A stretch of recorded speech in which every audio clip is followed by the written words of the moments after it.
Hello, everyone, and welcome back to Strategy Gaming Dojo, where we find, learn, and play one more turn of the great strategy games. And I wanted to bring you this clip about Distant Worlds 2. Now, if you've been around the channel for any period of time, you know I'm excited about Distant Worlds 2. Distant Worlds Universe was one of my favorite games of all times, top 5, I would say. I believe it's the best 4X game ever made. Just my opinion. Don't yell at me. I really do believe that. It's a fantastic game. The best space game ever made, again, in my opinion.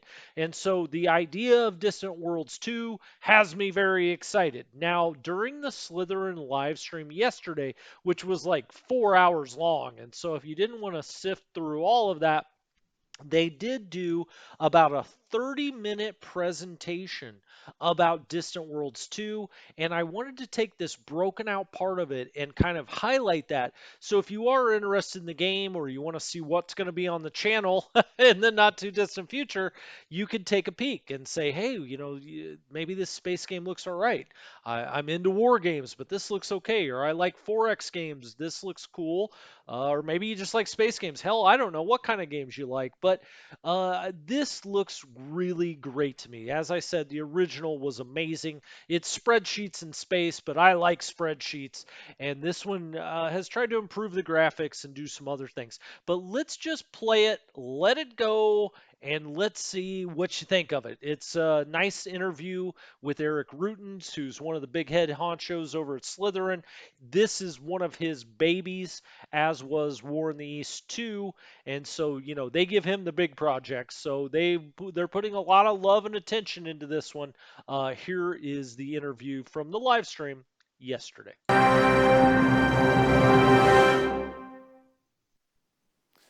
Well, hello everybody and welcome back. I'm Francesco, brand manager for the Distant World franchise. Today we're going to spend about half an hour chatting with Eric Rutens, executive producer of Distant Worlds 2.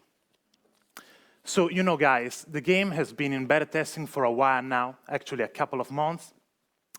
And the Codeforce team is working really, really hard on it, but we don't have yet a release date. It's going to be soon, so make sure you follow our prod page on Steam and on our site to stay up to date. And today, for the first time after the official announcement, we're going to see the game in action. So without further ado, let's connect with Eric. Hello, Eric. Hello, Francesco. How are you? Hello. It's a pleasure to see you again. Likewise. So last time we were able to see some game sequences about Distant World 2, but we stopped when we first met the pirates. So any chance to see more action today? Yes, absolutely. Actually, we're going to show a few things today. We're playing as the Mortallon. Last time we played as the Akadarians. The Mortallon are quite a different faction. They're very warrior-focused, very feudal. So we'll be using the feudalism government and exploring some of the more kinetic solutions to problems in the Distant Worlds 2 galaxy. We're going to start by giving you a quick peek at what the galaxy looks like now, and then we'll pick up where we left off. Last time we stopped once the pirates showed up. This time we're going to show you how we go about dealing with the pirates once they have showed up. I'll talk you through that, and we also had some requests to take a deeper look at research and ship design, and there will be a few other sneak peeks as well. That's great. So, Bruno, we can begin with the presentation. All right. All right, so this first clip is going to be a zoom in, zoom out. We're looking at the Mortallon homeworld here, and we're zooming out through their system, and now you'll get a chance to see that we've done a little more with the galaxy graphics. So you can see better the nebulas that make up some of the galactic terrain. There are different types of them, as well as some of the other galactic structures. And we'll go back in here, and you can see all the mining stations and the spaceport and the research station around our homeworld. And that's just our first quick sneak peek, and then we're going to move on from there. All right. So here we are. So this is picking up where we left off with pirates. So we've met our first pirate faction. And they're actually offering us a protection treaty. Now, Pirates have an interesting backstory in Distant Worlds, which I won't reveal fully now. But one of the options you have with them is effectively you can pay them, and they will not break as much of your stuff. They'll leave you alone in exchange for some tribute. Being that we're the Mortal, we decided not to take them up on that offer. Instead, we're going to fight. So we're going to take a look as the Mortal here. The first thing we see, and this is typical for pirates, is they decide to set up camp around our one and only fuel station. Now we need Kazlon as a fuel to be able to power our hyperspace drives and our weapons to their full capability. So this is a pretty strategic location for us. And the pirates also love to have Kazlon. So we're taking a quick look through here. This is one of our updated ship design screens too. We're looking at the status of this particular mining station rather than making the design itself. And we're going to take a look at the pirate ship as well and see what kind of components it has and what their status is. You can have active, damaged, disabled, destroyed components in your design base on the left. And so one of the things you have to do when you're dealing with pirates is you have to obviously start building up a fleet to be able to stop the pirates doing what they want with your stations and your economy. You're going to learn how to protect the various parts of your economy. The most important parts of your economy are your resources, and those consist of, and we're looking through some of them here, you've got your construction resources, which you need in order to build things. They come in different shapes and sizes and rarities. Some of them you'll have more sources of, some you'll have fewer. We're very early in the game here, so we really don't have many sources. You're also going to have fuel, which is critical, and then you'll have a lot of luxury resources. So what we're doing here is we're queuing up additional locations for new mining stations to help build in some extra sources for our construction resources to make sure we can keep up with the need to build things. We're taking our one spy, we're assigning our spy to try to steal the territory map of these pirates so that we can find out where their hidden home base is. And we're skipping ahead a little bit here, and now we've got our home spaceport, and it's being raided by the pirates. They'll come by and they will attack your stations. Sometimes they'll destroy them. Sometimes they'll board them and steal stuff. It could be some of your resources, some of your credits, some of your research. And here at this point, we've built up some escorts. We've got them defending our home spaceport, and you can see them trying to chase off the pirate.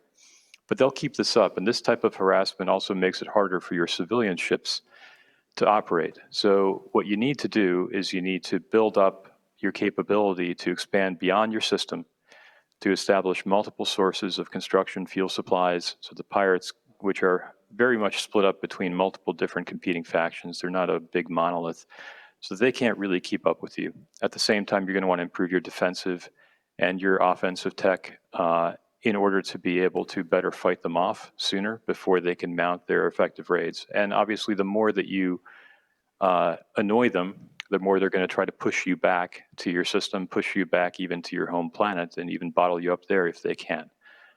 In this case, we're doing pretty well.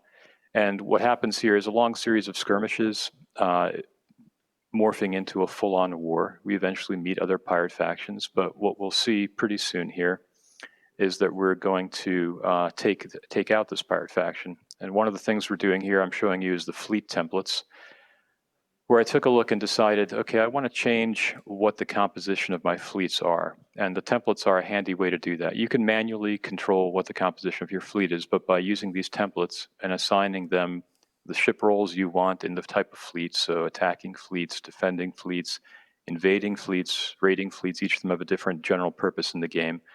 You can set the tactical settings on a fleet level of how the ships respond. You can say what types of ships you want in them. And then when you make a new fleet, you can just say, use this template and fill it out. And if it takes losses, again, fill it back out to this template. Great. And we'll make use of that. I'll show a bit more of that later. And a similar thing, which I'll show shortly here, is that you also have army templates.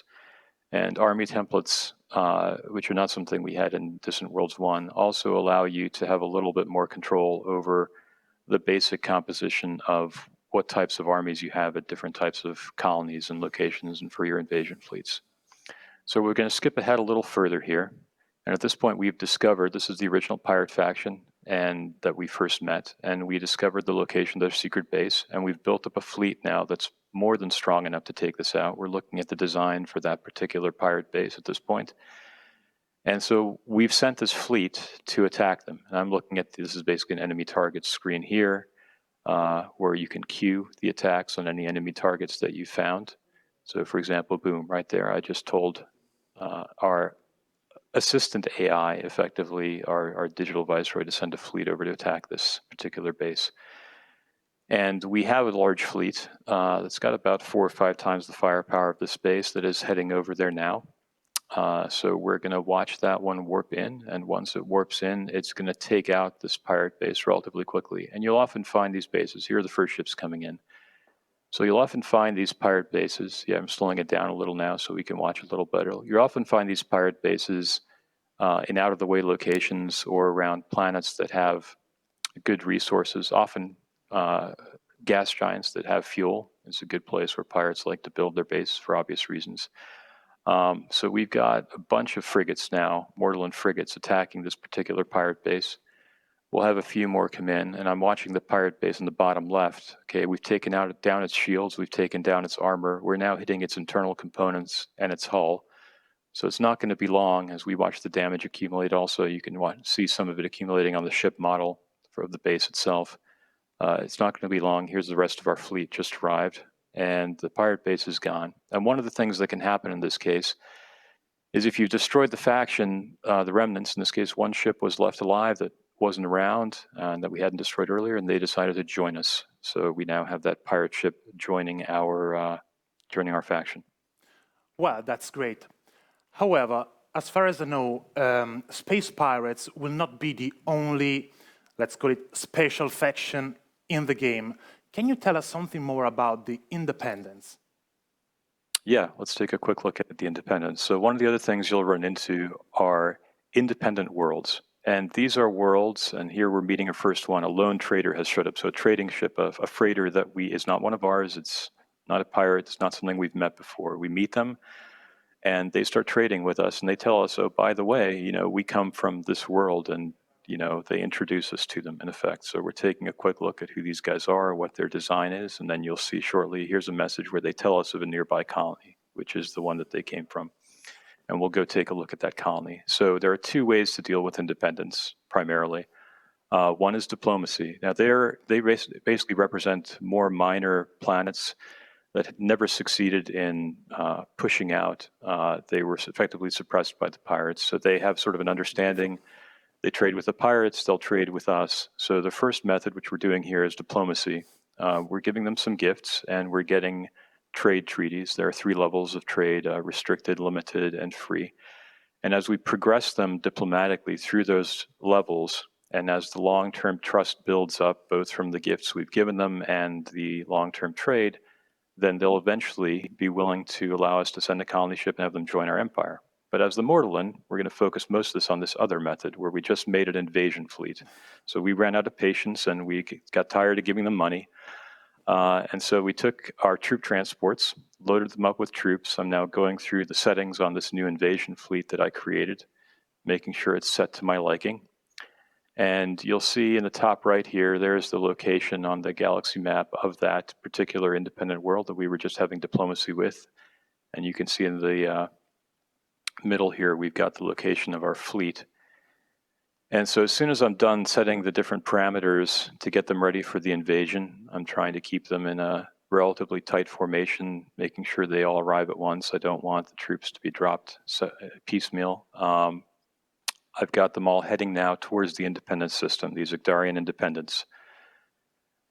And here's their system. And I'm doing something a little bit sneaky here because since I did establish trade with them, I did some diplomacy. I'm actually going to refuel my invasion fleet at their planet from their fuel stores first, make sure I'm all good and topped off, and then I'm going to go ahead and attack them. Now, I'm not going to show, we're not going to show this time, and I'm sorry in advance, we're not going to show the actual invasion. It did happen. It went well for us, but we're not quite ready to show the ground combat yet. That'll be next time, I expect. But you see the troop transport fleet here gathering, and I'm going to be giving them the attack order, and we'll watch them make their approach run. And just at the point where you would see the assault pods coming out from the troop transports, we'll stop this clip. But so you have your choice of how to deal with independence. Either way will bring them into your empire. Obviously, they'll be a little less happy if you bring them in through conquest. They might rebel against you, but if you bring them in diplomatically, they're happier, but it can also take a little more time and investment. All right. And Mortalem seems like a really fun race to play with. Now, let's stop for a moment and focus on the research tree. There is a huge variety of research projects that can be developed. Isn't there, Eric? Yeah, and we had some questions about research last time, so I decided to give a little more in-depth tour this time. So in this particular clip, we're going to start out using the research interface in the top left here, and we're looking at our different research stations, each of which is generally built on a location that gives us a bonus in a particular area of research. And we're looking through our total research bonuses now. And you can see each bonus is broken out by the sources that contribute to that bonus. Now, these bonuses speed up research in that category. Each part of the tree belongs to a different category, but they also meet certain thresholds. So right now you have effectively certain parts of the technology tree where if you haven't met a certain research threshold, it's effectively a gate, you can't proceed further. And combined with what we talked about earlier, where you have research that can be variable or fixed and blind or see all of it together, it can make for a lot of interesting chases for more bonuses and good research locations. So we're going through the different weapon techs now. There are multiple different trees here. These are the torpedoes, and you see it goes from the lowest tech level on the left-hand side, and then the paths lead you to the right-hand side to the higher tech level techs. Right now we're looking through some of the kinetic weapons. We've got our long-range cannons, our railguns, our point defense weapons, and a lot of these weapon trees will have lighter weapons, heavier weapons, medium weapons, point defense weapons. Here we're into ground combat. We're looking at techs that unlock different types of troops, like robotic troops or clone troops, and techs that boost the effectiveness of our existing troops. This one gives us special operations forces. This one gives us some bonuses to shipboarding, along with a Star Marine barracks that we can actually put on our ships and stations to improve their defense. Logistics and troop recovery rate boosts. Here we've got our improved reactors, which give us better energy, more efficiency.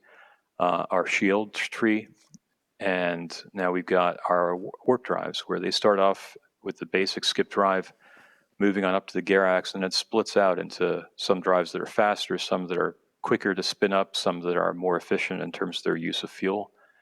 Now we've got our engines, and again, as you get a little bit higher up, you start having some more choices as far as what type of efficiency you want. And some of these are border techs like that, those vector engines, which are a mix of your thrusters that help with your turn rate and your engines that help with your speed. Now we're getting down into starfighters, and again, those are split up into interceptors, strike fighters, and bombers. Here are your various armor technologies, and again, the higher up you go, the more options typically you have.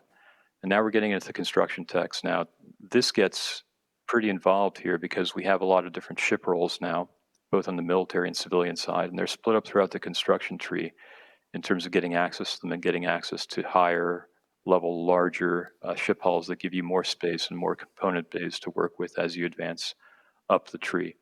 The early techs generally are very quick to get, and the farther you go in, the more research it requires to unlock these, which is fairly typical in a lot of tech trees. We've got our mining engines that speed up our mining, energy collectors.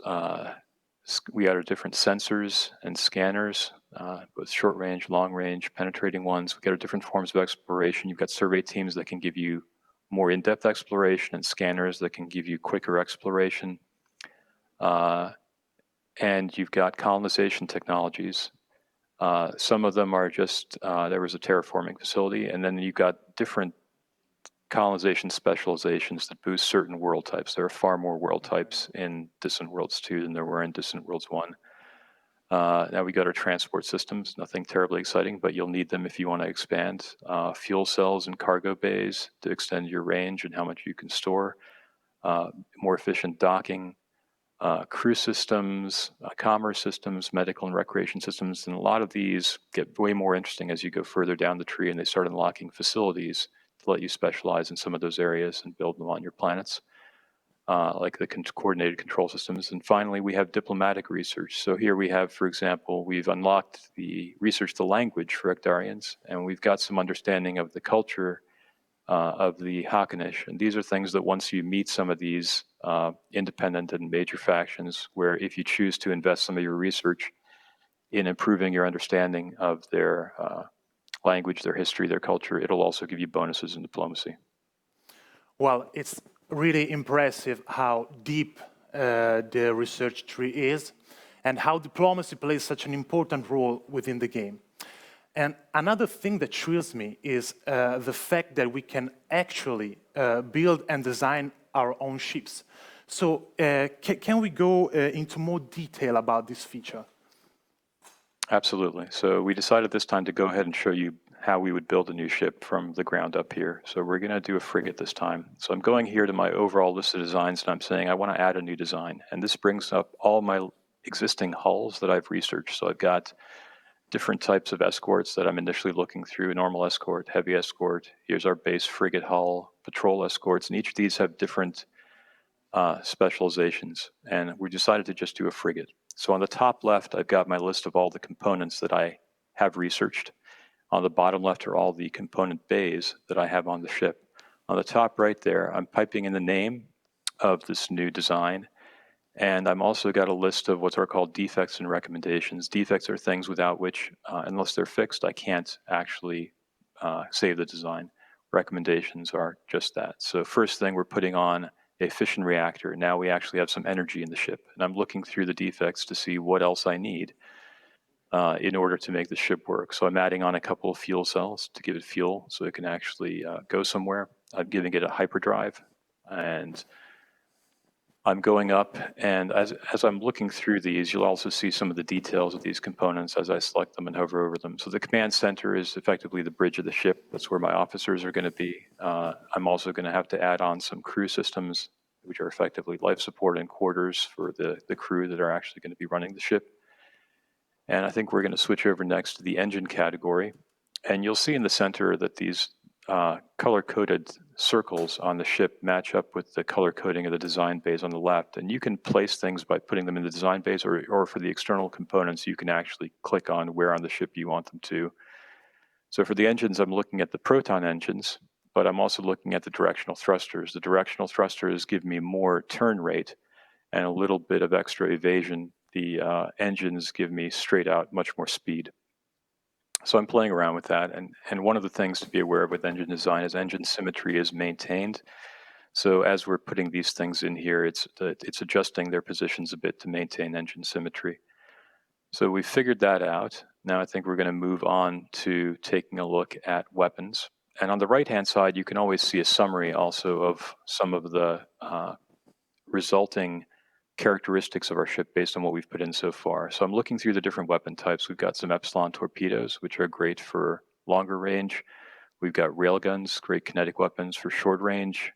We're probably going to want a point defense weapon. And I'm looking at a comparison now. I've selected one component, I'm hovering over another, so I can see this direct comparison of which areas each component is better or worse in compared to the other. And that's going to help me decide what I want to put on here. And the summaries on the right will also help inform that. And so I'm placing these, and as I'm placing them, I'm also, in this case, for the most part, placing them on the actual ship, because that'll show me where that weapon is going to be. And the little gray sphere or hemisphere around the weapon slot also shows me the arc that that weapon is going to be able to fire in.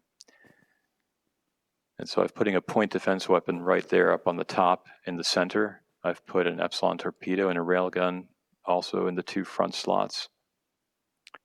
And I'm now just deciding what to do on the two back slots.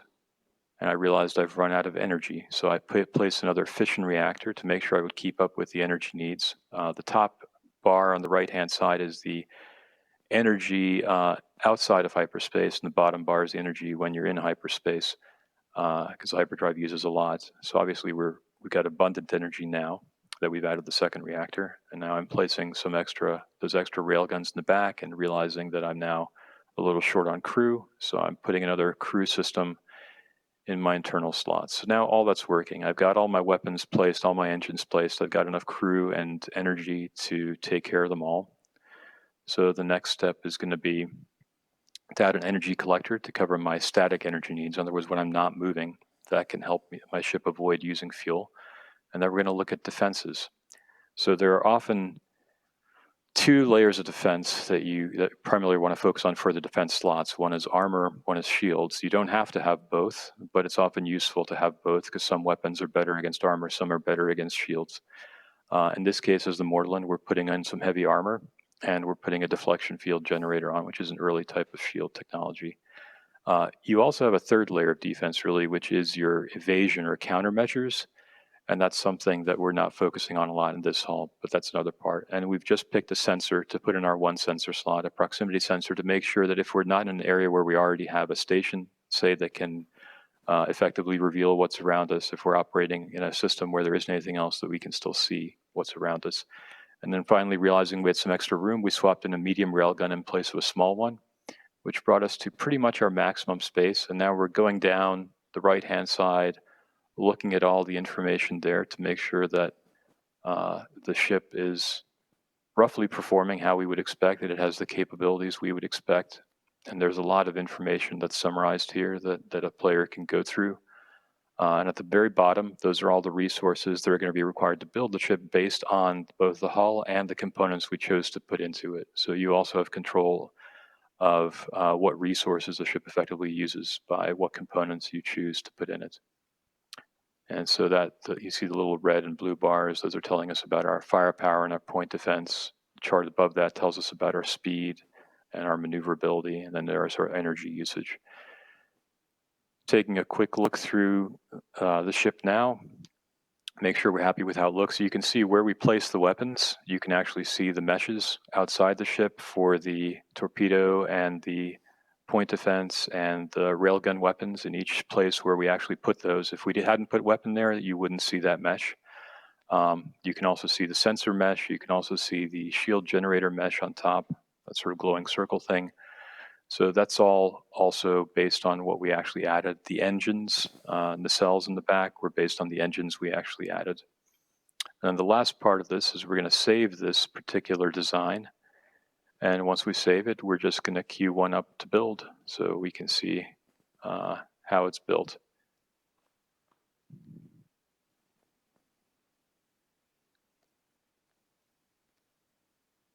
All right, so we're saving it. Now we see it shows up in our design list of available designs. And now we just go out, and this is the easiest, quickest way to build. We'll go to our build order queue. We'll pick this new design from our frigate list, select one, pay the price, and boom. And that'll queue it up in whatever shipyard has the most capability right now to build it. Or you can go manually by shipyard and say, I want to build it here. That's fine too. Cool, that's truly amazing. And I know that you prepared another little sneak peek for us. What is it about? Can I ride up the Wi-Fi in my son's treehouse? If that's where you get your freelancing done, then yep. Thank you! File with the help of an expert, or let an expert file for you. Intuit TurboTax Live. Yeah, so this is our last little peek. We've been working through the backstory here, and one of the nice things is that you're not the first ones to have gone out into the galaxy.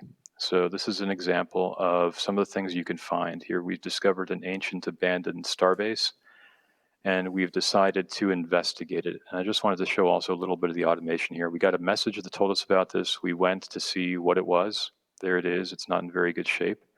Our exploration ship has found it, and since we said we want to investigate it, that will automatically queue an available construction ship to go over there. So we're looking at our construction ships now, and we can indeed see one that says it's going to go build that station, which means it's going to go there, it's going to start repairing what it can of it and salvaging information from it. And since it's selected, we can see the yellow movement path is showing us where that construction ship is and that it's heading over to repair that station. And who knows what we'll find as that station is repaired, what other things that might reveal. And then this is our first space creature that we're revealing. This is the Gravelex.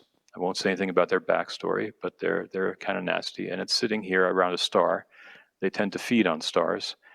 And it's in a cloud of debris from ships that it has destroyed.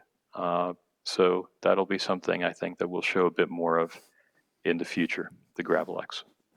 Okay, and that Gravelex looks dangerous. So before closing, let me ask you one last thing. How proud are you of this game? I mean, such a deep, complex, and detailed 4X space strategy game developed by a small team like Codeforce. I mean, it took a while, but the game looks just amazing. Distant Worlds is a very special project to me. Elliot and I have poured our hearts into this, and it has been just an incredible focus for both of us for years now to bring the Distant Worlds community a better and greater Distant Worlds, and we're getting close. The beta testers have given us an incredible amount of good feedback. We're very happy with the beta testing involvement we've gotten, and we're very proud of what we've accomplished so far. We have a ways still to go, but we'll keep giving you more sneak peeks as time goes on, and hopefully soon we'll be able to talk about a date. Well, thank you very much, Eric. Thank you for joining us. And that's it for today, but a lot of things are on the way in the coming days. So again, make sure you follow our product page. Now it's Starship Trooper time. So don't go anywhere, and we'll be back soon. Cheers, guys. So as you can see, I mean, there's been a lot of thought put into this game. Yeah, it's spreadsheets in space. I love spreadsheets. Uh, how many times do I say that? But that looks amazing. You can build those ships any way you like, all kinds of customization, down to the actual life pods, how many different electricity producing generators you have on board, so on and so forth, pods, this, that, and the other. It's an amazing game, or the first one was.